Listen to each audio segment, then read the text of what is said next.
हादिया एक अकेली लड़की थी। उसका कोई दोस्त नहीं था और वह अपना अधिकांश समय अपने कमरे में अकेले ही बिताती थी।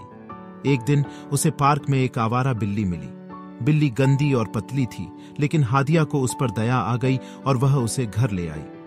हादिया ने बिल्ली का नाम एल्सा रखा और वे जल्द ही सबसे अच्छे दोस्त बन गए। एल्सा हमेशा हादिया के लिए मौजूद था और वह उसे हंसाता था। उसके पास एक जादुई क्षमता भी थी, वह इच्छाएं पूरी कर सकता था।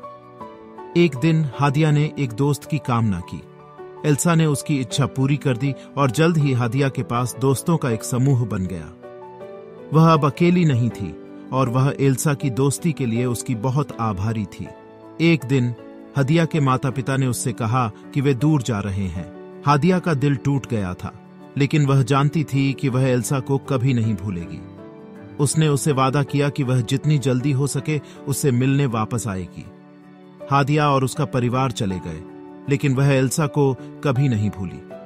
वह अक्सर उसके बारे में सोचती थी और वह उन यादों को हमेशा संजो कर रखती थी जो उन्होंने एक साथ बनाई थी। एक दिन हादिया पार्क में लौटी जहां उसे एल्सा मिली थी। वह उसे दोबारा देखने की उम्मीद कर रही थी, लेकिन वह कहीं नहीं मिला। हादिया दुखी थी, लेकिन वह जानती थी कि एल्सा हमेशा उसके दिल में रहेगी। हादिया ने अपना जीवन जीना जारी रखा और अंततः उसने नए दोस्त बनाए। हालांकि वह एल्सा को कभी नहीं भूली और वह हमेशा उस जादू को याद रखती थी जो वह उसके जीवन में लाया था।